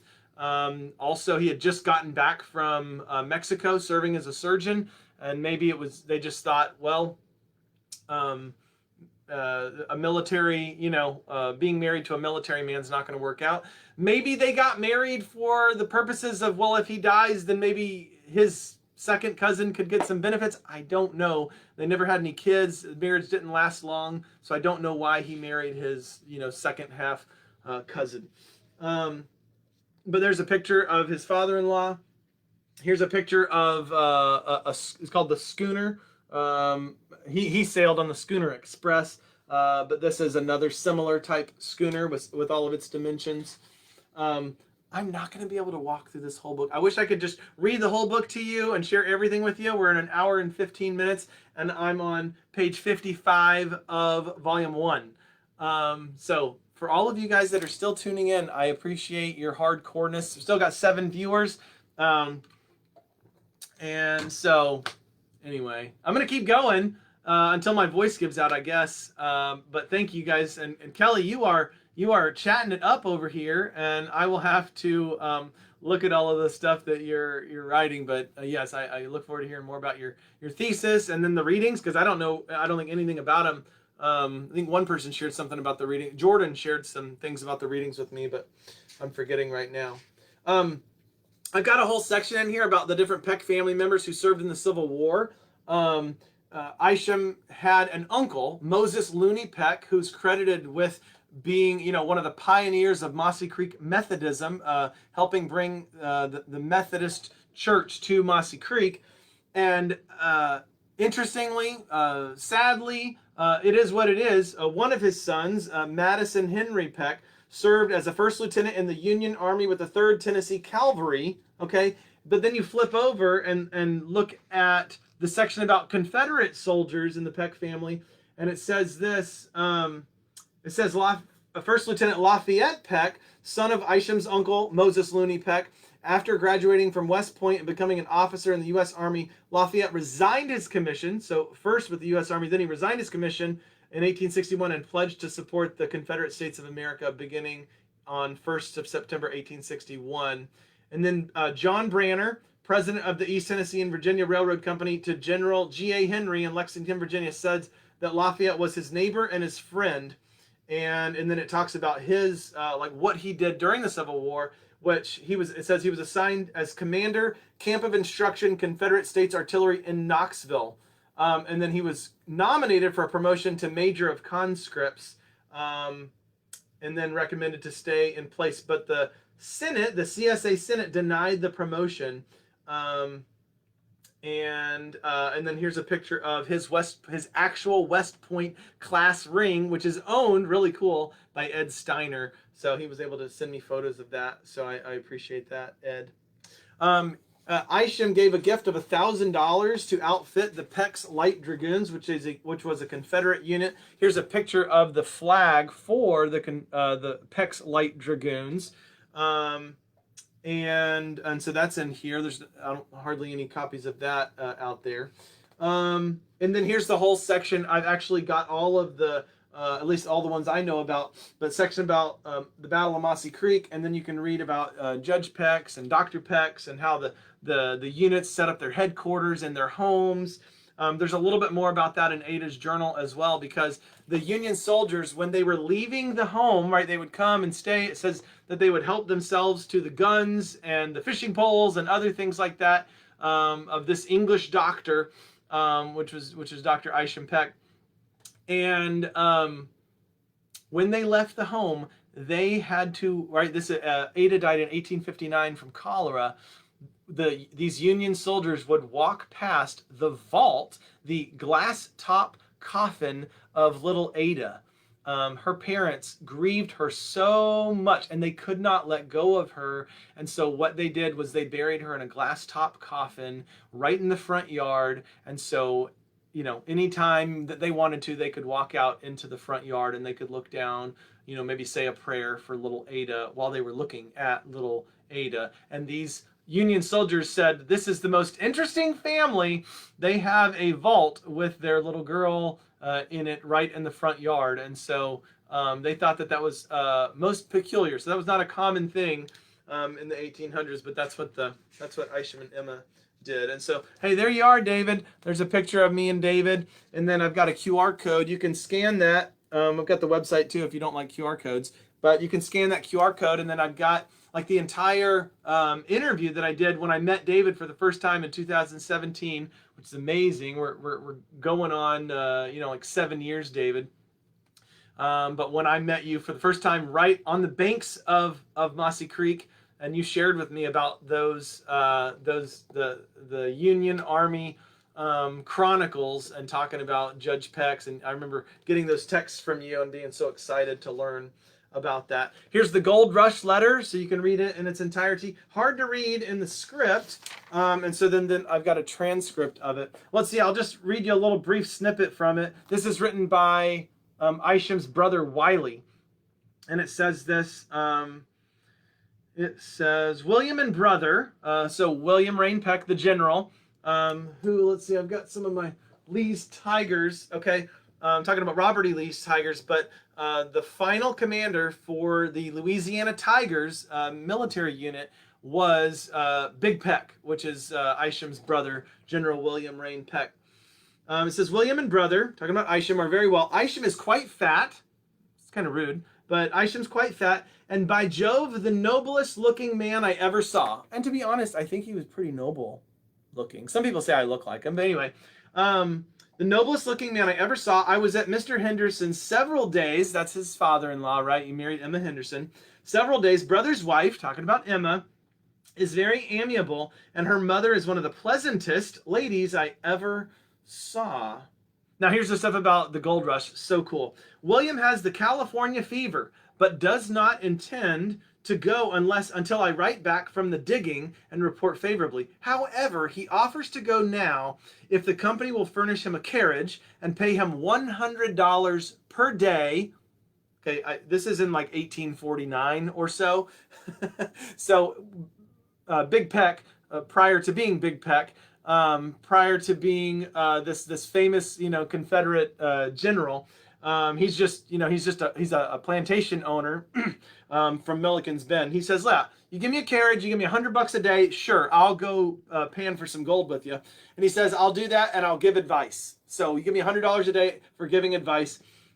He thinks his terms moderate, but we have not yet closed with his offer. Henry Rain is going, I am told. William goes to Vicksburg tomorrow and will advise Rain to go in the same company with me. And it goes on. So that's one of the little things. Wanda, you said, who are Emma's parents? So Emma's parents are William and Louise Henderson. Louise, her maiden name is Louise Donahue. Louise Donahue was born in St. Genevieve, Missouri. Then at some point married William Henderson. And then they had the Henderson plantation, which was one of the largest cotton plantations and some of the largest slave owners in the state of Mississippi. In the state of Louisiana. There's actually a book called the largest slave owners in Louisiana, and William Henderson is listed in there. A lot of information about that is in Ada's journal and Emma's letters, so you can check it out in there. Um, and sadly, I know Barbara's on here, but sadly, Ashby, as far as we know, at least some of the newspaper accounts say that he took his own life. He took laudanum, which was like morphine. He overdosed on that. They tried to save his life. He actually attempted suicide. I think it was like a month before, unsuccessfully, thankfully. But then about a month later, he took laudanum again, but had a completed suicide. Try not to say successful suicide, because suicide can't be successful. It's always painful and hurtful and harmful to the family that it leaves behind. But Ashby had a completed suicide, and they took the news. Listen, guys, they took the news from Ashby's suicide on the train, or by telegram. They sent it to Wolf Creek, and they took the news to Isham, and he had lost his little girl Ada at 5 years old in 1859. He lost his son Willie, his little son William, who was named William Henderson Peck, was named after William's grandfather, Isham's father-in-law, William Henderson. So little Willie took his life by taking laudanum at around age 16 or so. Isham had scolded him for being a loafer, and for just being idle with and playing and just doing whatever with his friends and not being productive. And he went home and got into his dad's doctor bag, and he took so much laudanum that it killed him. So Isham lost his daughter Ada, and then he lost his son Willie, and then his son Charlie, who was so amazing and went to Washington and Lee University and was so bright and had become an attorney and had traveled to Europe and had traveled to Brazil and wrote this incredible novel called Mary Anderson and Peacock the Mineralogist, The Bad Luck of a Young Southern Girl in 1879. Amazing mind and talent, and wrote poetry, incredible poetry that you'll find in the back of Charlie's novel, a poem called Every Day, which is one of the most amazing poems I've ever read in my life. One of the newspaper accounts, actually written by a friend of the family, says that Charlie took his life. It was a slow process. He got sick on like a Sunday, and he was still living on like a Wednesday. And his son, my second great grandpa, Dr. Edward Jerome Peck, he traveled up from Atlanta, got there hours before Charlie died, and despite his best efforts, Charlie still died. And Ed said if he had gotten there just a few hours earlier, he believes that he could have saved his life. So Isham lost Ada, and he lost Willie, and he lost Charlie.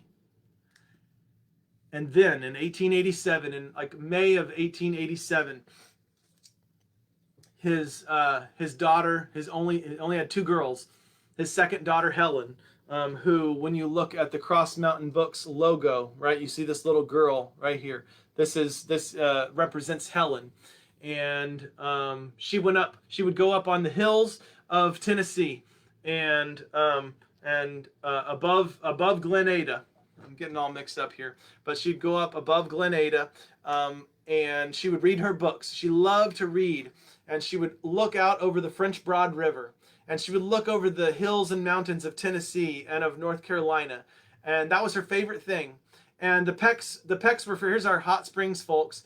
The Pecks were friends with the Rumbaughs, which ran the largest hotel, like the main hotel in Hot Springs, which was called different things, the Mountain Park eventually. Before that, the Patton Hotel. Before that, the Warm Springs Hotel.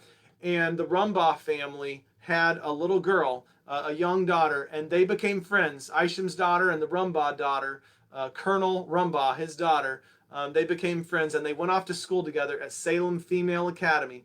And that was Isham's daughter, Helen, Emma Peck. Helen went off to school, and her very first semester there, she got sick. They sent for her parents. Isham and Emma got there, and within 2 weeks, she died. And so, again, Isham, he suffered heartbreak, so much heartbreak. One of the things I chronicle in the book and in the Life and Times timeline is all of the people that he lost during the Civil War time frame, and before and after.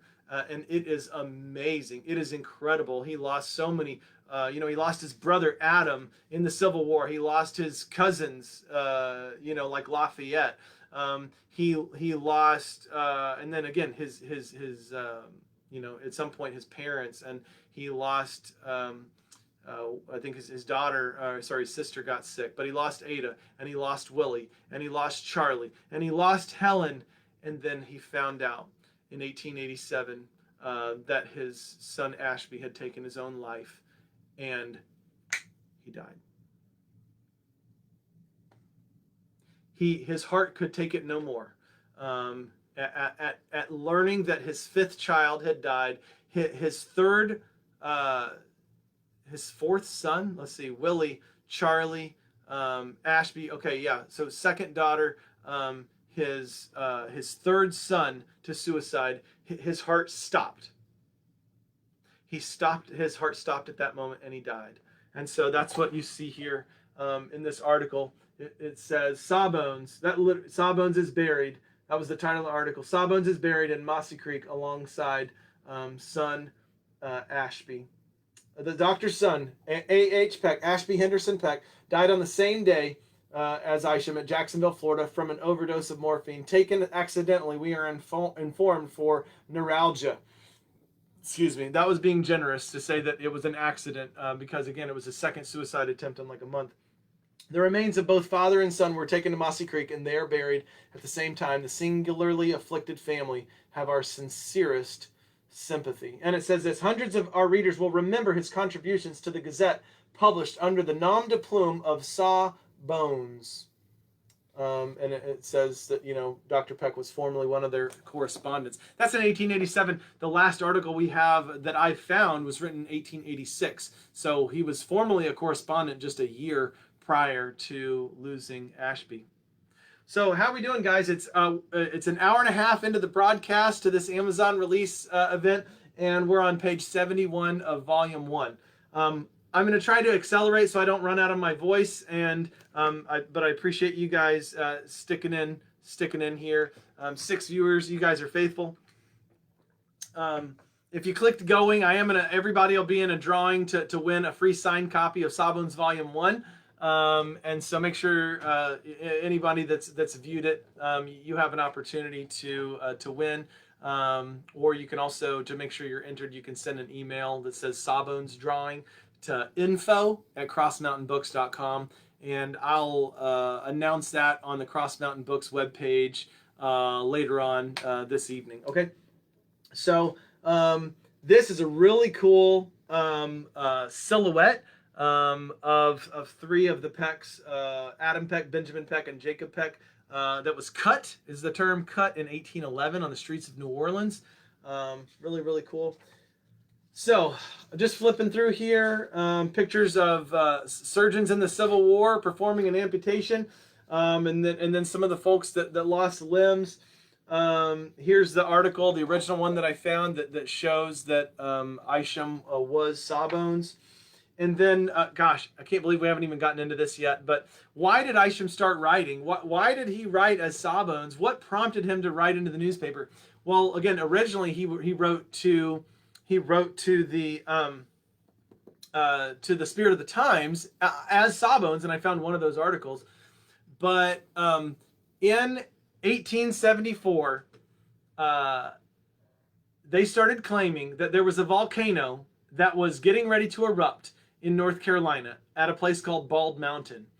And newspapers all over the country were writing about this and covering this. And people in the area were getting so excited about this. Here, you can look at this. Here's one of the pictures from, let's see here. Well,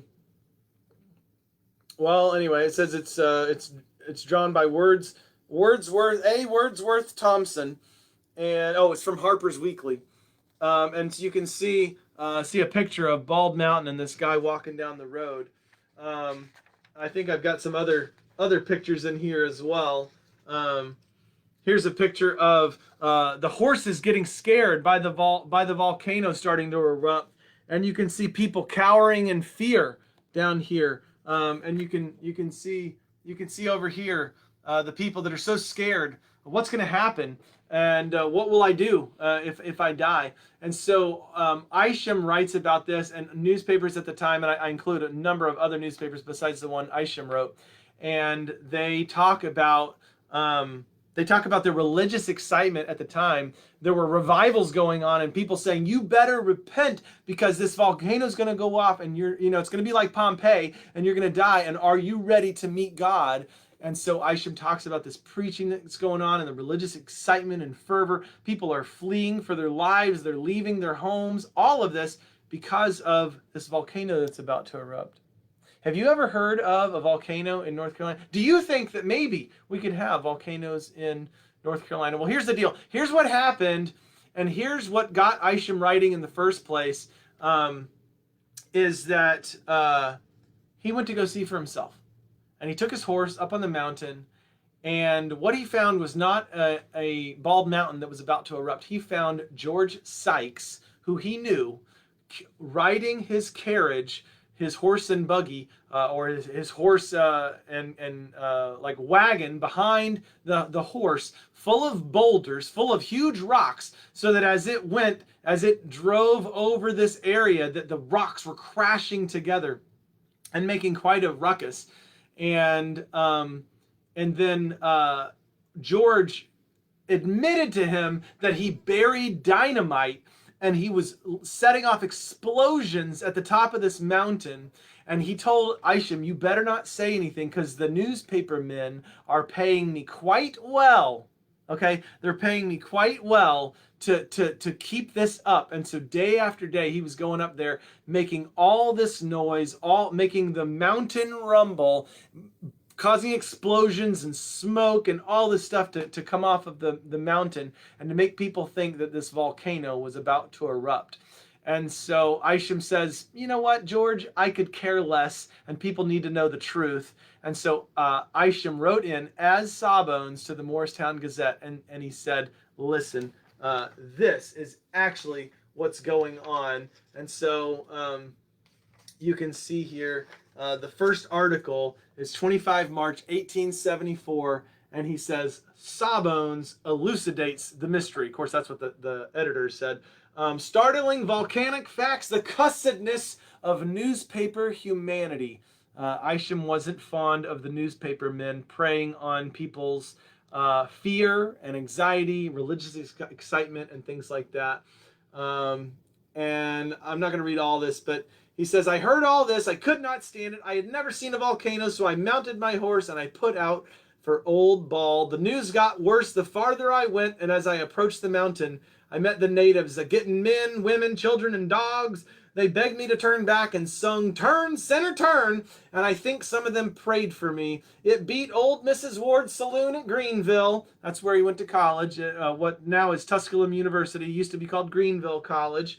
He says, old Mrs. Ward's saloon at Greenville. To get out of the fuss, I pushed on. I struck a leading spur of Old Bald and rode up as far as I could ride. Then I dismounted, hitched my horse, and walked on. And he says this, I saw this, the mules and the cart make several trips. He says, then I took a drink from my flask and I scrambled down to this devil's turnpike.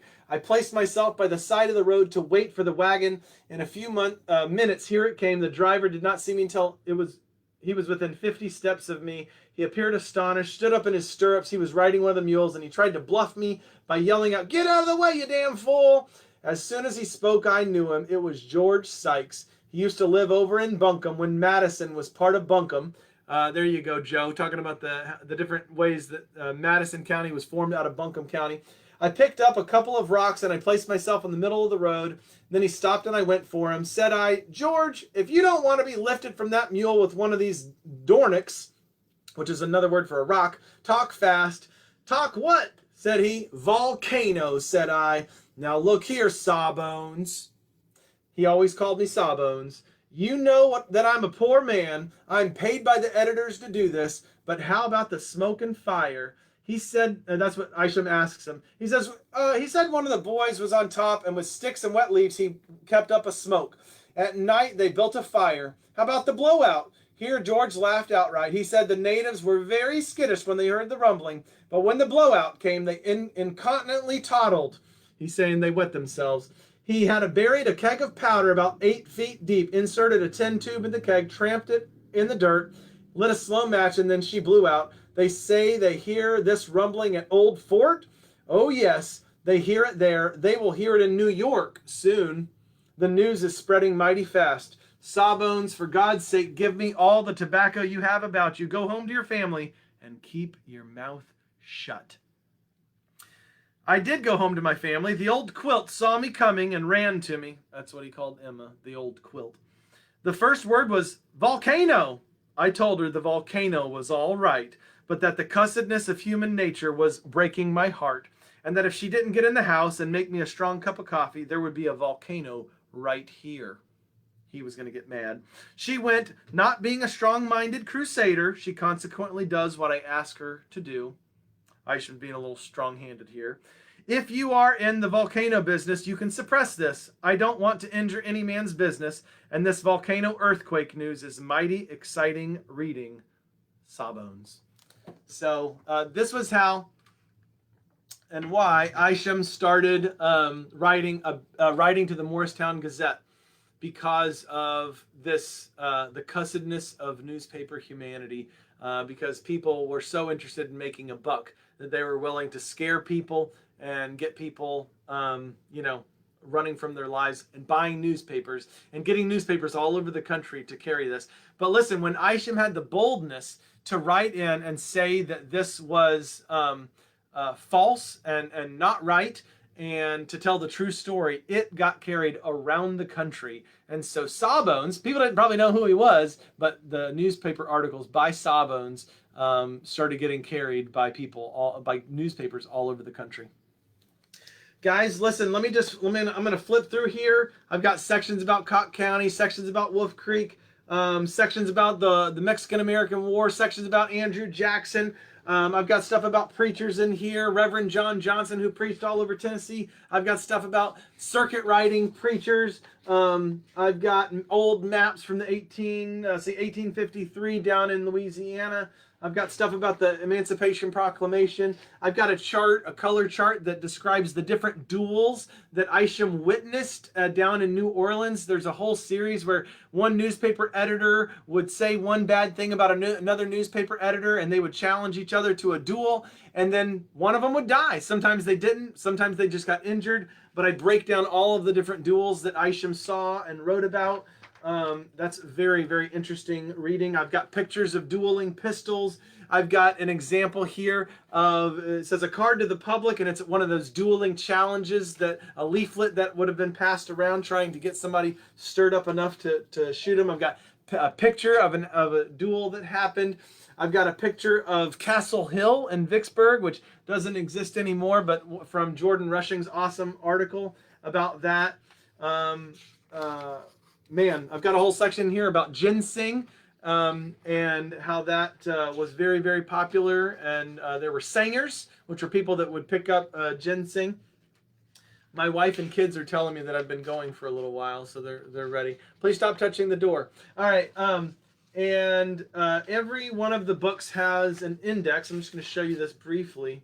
But each book, Sawbones Volume 1 and Volume 2, have an index that's probably like 20 pages long. There's over 2,000 entries. So if you're from Tennessee, Mississippi, Louisiana, from these areas, Cocke County, Hamblin County, Granger County, Sevier County, please check out the index. Look for your family member's name. It's not just Pecks that are in here. There's Abercrombies and you name it, Swaggertys. They're all in here. So there you go, guys. It only took me 1 hour and 42 minutes to introduce the book and share about Volume 1.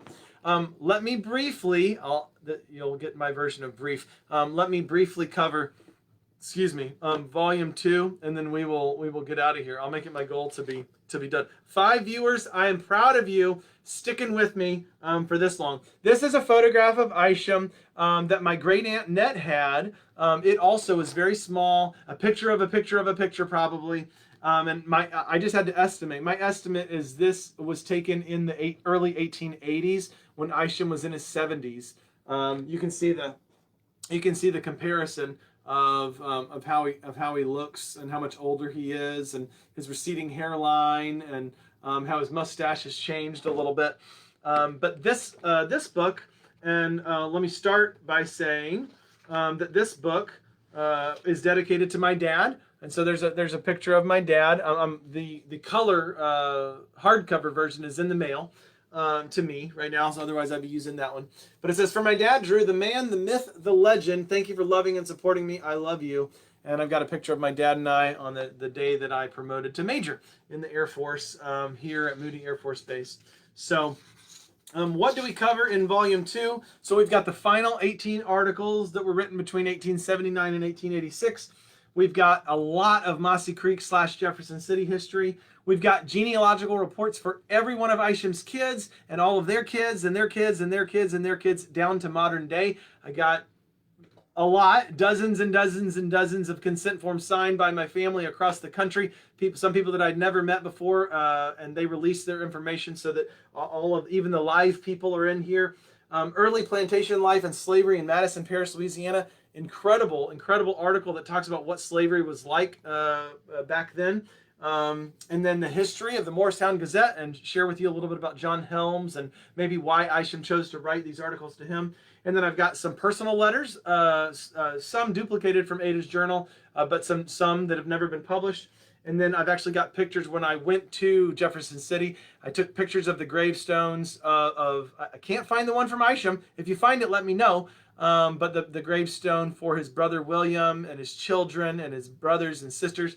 And I've got all of those actual photos of those gravestones and monuments in the book.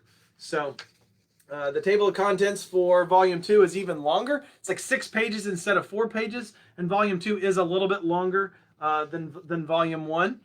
And let's see here if I can just breeze through. There's a beautiful picture. This is one of the reasons I recommend getting the hardcover color version. But this is a picture from Lover's Leap that overlooks Hot Springs, North Carolina. And that is where Isham spent a lot of time, and where his son Edward eventually settled and lived. And then a picture of the French Broad River there in Hot Springs as well. And then an old ad from, let's see here, this is from 1883, an ad for the Warm Springs, Hot and Warm Springs Hotel. And I'm just going to breeze through. Isham was friends with a guy named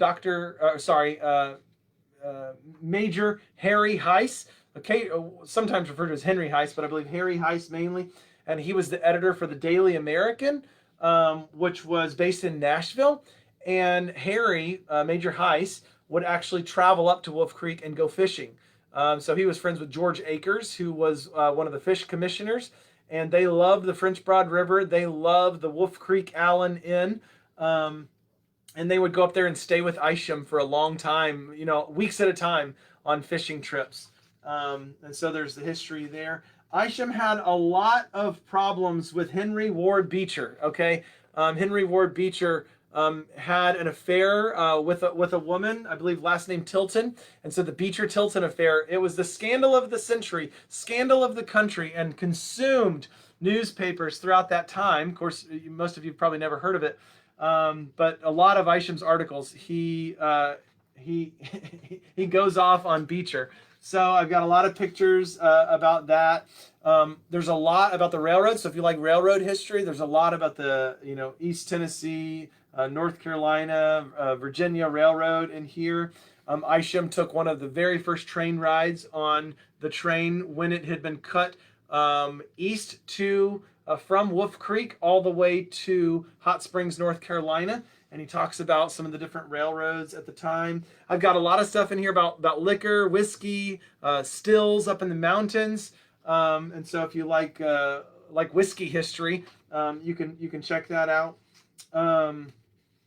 Man, there's a lot of pictures that I include from like Harper's Weekly, because they also pictorially covered the things of the time. And sometimes Isham would refer specifically to those articles. Let's see here. There's a whole section in here about exodusters. If you've never read about them, but this is an ad. It says all colored people that want to go to Kansas on September 5th, 1877 can do so for $5. And there was this big push and advertising trying to get some of the former slaves to go out to certain areas and form communities. And some of those same names were actually used in Mossy Creek, which makes me think that maybe some of those communities were black communities, like need more. They would name these communities even like derogatory names, like those people, they need more. And so anyway, there's information in here about that. There was a town called Nicodemus in Kansas, and so there's pictures from that. Isham has a whole section about hell, and he talks about hell, and is talking about another newspaper person who was talking about hell.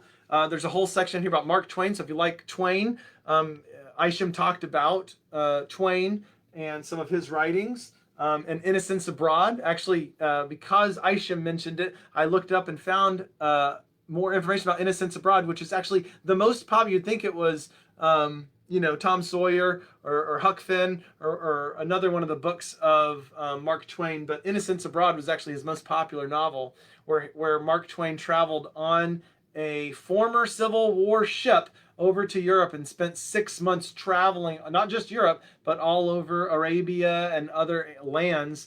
And Innocents Abroad is about his trip and how people perceived Americans, and then how they treated the people that lived in these areas like Venice and Paris and all over Constantinople. So really, really interesting. Isham served in the Black Hawk War. Here's a really cool thing about the Black Hawk War in 1832 is that Abraham Lincoln was there, and so Isham served with Abraham Lincoln. Jefferson Davis, who eventually became the president of the Confederate States of America, was there. Isham served with him. Black Hawk, was there. They were fighting against him. But another president named Zachary Taylor, right? Eventually became one of the presidents of the United States of America. Zachary Taylor was there as well. So Isham served with those like 2 or 3 U.S. presidents, and then the CSA president, Jefferson Davis, who was from Warren County, where he lived in Vicksburg. I love these old newspapers. So if you're from Hamlin County, I've got all these pictures, old ads from the Male High School, or if you want to buy a stove or buy a farm wagon, some of those ads are in there. Then this begins about a 60-page history of Mossy Creek, where I dissect his letters. There's a modern-day picture of the zinc mines that are closed up now, but an old picture from the zinc mines. Still zinc mining going on in Jefferson City.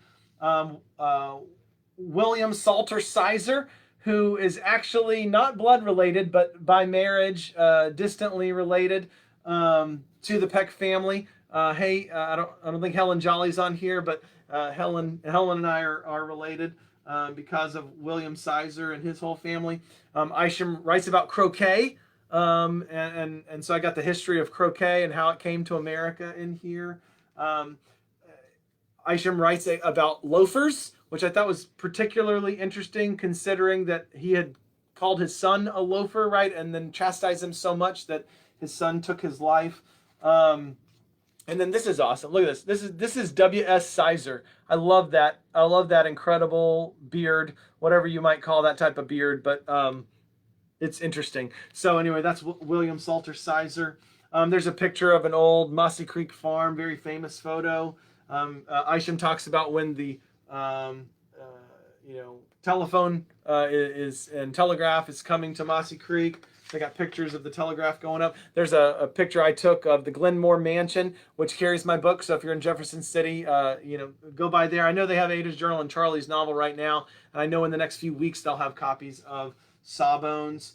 There's a picture of the Peck millstone from Peck's grist mill in right outside of the Glenmore Mansion. Anyway, I'm trying to read comments and then stay on track here. There's a picture of, it says the mill scene, zinc mines in the background, Jefferson City, Tennessee. So that could be the Peck Mill. I don't know for sure. There's the woolen mills in Jefferson City. I haven't read a lot about them, but the information's in here. I love this picture. This is I had to pay for this one, courtesy of Robin Clark of Memory Lane Photos. This is not taken in Mossy Creek, but just to give you an idea, this is an early baseball game, okay, in the late 1800s, early 1900s. But people took their horse and carriage to go watch the baseball out in the field. I thought that was really cool. We do have some Peck family members that became baseball players. One of them played for the Brooklyn Superbas, which I guess eventually turned into the Brooklyn Dodgers. I've got lots of articles. I've got a map that shows where I think, based on the descriptions that I found, where some of these different communities were, like Carsonville and Jaybird Hill and Haiti, and where Isham's farm was, and a place called Stumptown. And so, again, I think maybe history that's never been published before about this area. And let's see here, where the term Hell's Kitchen comes from, which is actually originally by Davy Crockett. So there's some Davy Crockett history in here, and how he called this certain area up in New York Hell's Kitchen, and how that got translated down in Mossy Creek. I've got some of the newspaper articles when smallpox was popping up around that area. And then here's the whole history about the Columbian Echo newspaper, and the Philos, which was Philomathian, and the Calliopians. And there was all these, back in that day, there was all these literary societies that were at Carson Newman, but also the University of Tennessee, and all those old universities had literary societies, some that still exist. And then here's a picture of that Columbian Echo newspaper that Al Lang shared with me. So you can check that out. Article about James Garfield and Chester Arthur. All right, we're making our way here. A lot of information about Andrew Johnson. There's a picture of a baptism that's going on in the Holston River. There's an old picture, 1913, from Carson Newman University. The pictures of the Godwin building I mentioned to you guys before. There's a lot of stuff about old ladies' style of dress, pinback dresses, people that were writing against ladies, and stuff like that for the way that they were dressing. And so if you're interested in women's fashion, you can check that out. Here's the picture of Benjamin Peck Sr. It's actually the photo that's in here that was a gift to me from Maria DeArmond. And so I appreciate her. She lives here in Georgia. There's the information about the Mossy Creek squabble. And then only one article out of all of these. He's a doctor, right? But 1881, Doctors in Conclave, Sawbones reports a case. This is a whole article about what doctoring looked like in 1881. And let me tell you, it is a far cry from what it is today. And even a far cry, I'm sure, from what the type of doctoring and medicine that his son, Dr. Edward Jerome Peck, practiced, who was trained at Vanderbilt University and actually got a real degree in medicine. Oh man, let me see if I can find this one little snippet here. I know we're going long on time.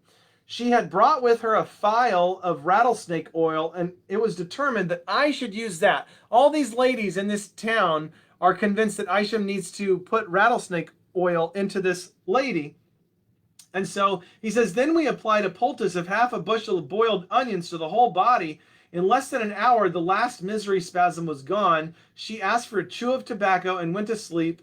And at some point he mentions that he says, I got out my hypodermic syringe. We held another consultation. One woman had great influence with the rest on account of her having had 19 children, all by one husband, and he the commonest sort of man at that. And anyway, so he talks about giving this woman this rattlesnake oil, and he says basically that she got better. And so anyway, he says, well, my friend Dr. Jarnigan of Mossy Creek report a case coming under his observation and obliged Sawbones. So anyway, I'll let you read the whole thing, but interesting stuff. So not the doctoring that we're used to today. Death of Jesse James, he talks about that, or it's covered here in the book. There's a lot of original photography. He calls them the Guelphs of Wolf Creek. And there's a lot of stuff about the Odyssey. He was very, very well read. And so there's a lot of information in here about the writings. Here's a picture of the convicts building the railroad for the like East Tennessee Railroad, and some of the songs that they would sing while they were building it. There's some of the maps of the railroads as they went in. Some of the songs that they sang when Isham was on that first railroad ride. And he talks about how nice it was. There's pictures of some of the homes of Colonel Rumbaugh and family there in Hot Springs. Pictures and information about Andrew Jackson. Isham says that he knew Andrew Jackson. And so I talk about some of the ways that they might have come across each other and known each other. And let's see here. We're trying to jump to the end. Let's see here. He talks about an evangelist named Sam Small. He talks about D.L. Moody. He talks about Ira Sankey, Moody and Sankey, who traveled the country and traveled the world, putting on revivals and things like that. And then here we go. So we're getting really close to the end. Thank you guys for sticking with me. This is information about the Peck family tree. I've got pictures of Adam Peck Sr., Judge Jacob, Isham, his wife Emma, and then I've got a picture of every one of the kids, at least the ones that I could identify who it was in the photographs. So each one of Isham's children. So I've got all of that genealogy. And then what I do is I break it down based on each child, every generation. And I said that I would do this. So the one here, at least for this chart, shows that Dr. Edward Jerome Peck was one generation removed from Isham. Okay, so he's the first generation after Isham. And then a plus sign shows that Cora Ward was his wife. And then you go down here to number 2. That means that Adelaide Helen Peck was Ed's daughter, okay, his child. And then 3 and 4, you start to, basically those are the kids and grandkids of Adelaide. And then it's not till you get to another 2 that you go all the way back up, and that's the son of Dr. Edward Jerome Peck, which so happens Percy Ward Peck was my great-grandfather. And so you can see that. And then, but you know, just on and on. There's like 45 pages of genealogy in here. For every person, as much as I was able, I've got exact dates, when they were born, when they died, where they were born, where they died, where they're buried, even down to the plot number and directions to that, so as much as I could, so that if you ever want to go visit, you know, the gravestone of your great-grandpa or your cousin or your great-aunt, you know right where they were buried and even how to find it. Sometimes some cities have websites, so some of those I include the website. You can click on it and then find where your relative was buried. If people are famous, which we have some famous relatives, or they're public artists, musicians, I've got YouTube links in here, like my cousin Rob, who is an awesome guitar player and harmonica player and singer. And so I've got one of the YouTube link in here so you can watch him play one of his concerts. And then if there's a link to maybe someone passed away in the last 5-10 years and there's a YouTube link to their funeral service, I've got the links to their funeral services in here so you can go back and watch their funerals, even if it's a private link. And then, for instance, at the end of my family section for my second great-grandpa Ed, I've got a whole article called Pop's Surprise on his 80th birthday. So that was Ed's son, Percy Ward Peck, who went by Pop to our family. An article, I live here in Valdosta. This is in the Valdosta Times back in, let's see here, 1968. Pop had lived here for 3 years. He moved here in 1965. So I've got the whole article. And then I've got a picture, okay, of Pop and his, I'm having trouble getting it in front of you here, but there you go. There's Pop and his kids, and then their spouses, and the photos actually taken from their 50th wedding anniversary. But I've got all their names in there as well.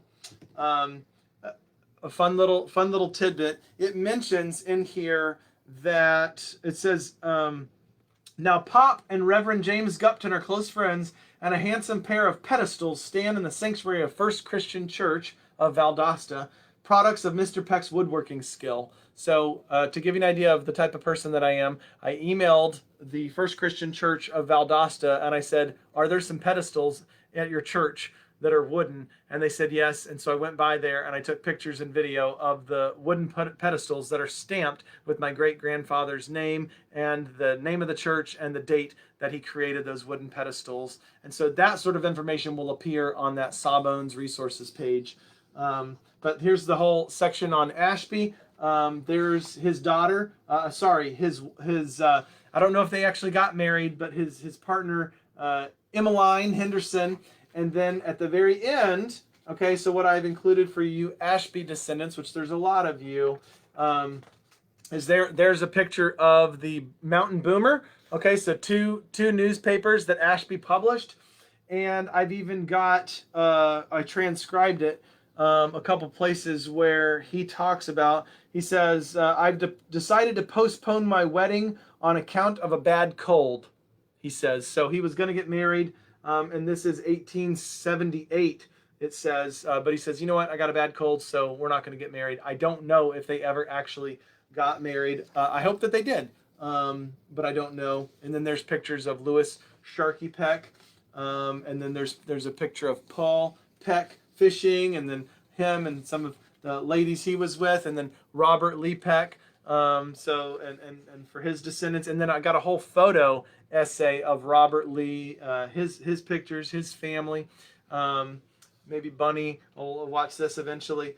And then there's the section about the Morristown Gazette. So, and then there's the section about life on the Madison Parish plantation. I actually traveled to Madison Parish and I found this gentleman, Bill Grimes, who actually lives on the Mountain Plantation, which was the plantation owned by Isham's brother, William Rain Peck, General William Rain Peck, and actually got to meet him. He did not know who had owned his plantation back in the or his land back in the 1800s, and so I was able to share his history, his land's history with him. And then I've got the original meeting with me and Linda and my trip to Jefferson City. And then here's the gravestones from that area. And then the carte de visite of William Rain Peck.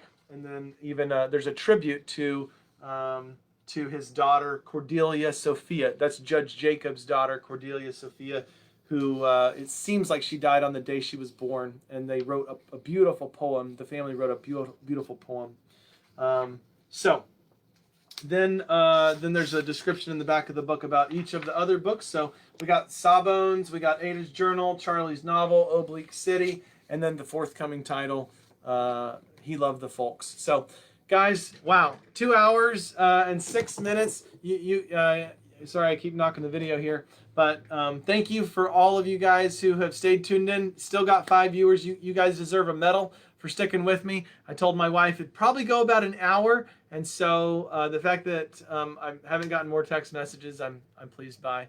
But please go to Amazon.com, look up Sawbones and Peck, or you can go to the discussion section, and I've got a link to Sawbones 1 and 2. For Amazon, you can get it on Kindle or paperback. Eventually, the hardcover color versions will also be linked on Amazon. But for now, on crossmountainbooks.com, yes, there are, Miss Leatherwood, there are some land records from Peck and Birdseye. I do plan to publish at least one, if not 2 or 3 books about Judge Jacob, and there will be a lot of information about Ezekiel Birdseye in those books and their land. Birdseye was in a lot of the land lawsuits that took place later on after Judge Jacob died. A lot of the land disputes went all the way to the Tennessee Supreme Court.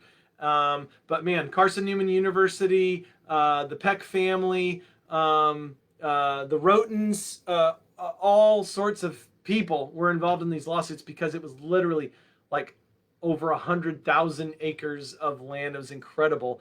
Judge Jacob gave like 5,000 acres to this person and 5,000 acres to this person and 5,000 acres to this person.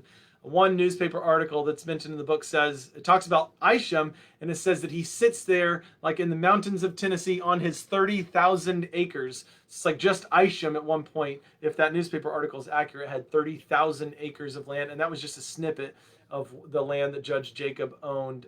Judge Jacob was a big geologist, and he owned part of copper mines and silver mines. And I just found stuff a couple days ago, wasn't even looking for it, about Coker. I think Coker County, I think that's a county, but the Coker lands, Coker mines, and how Judge Jacob did gold mining on that land, where it says it was illegal, and that it was Cherokee land, and he was mining on it.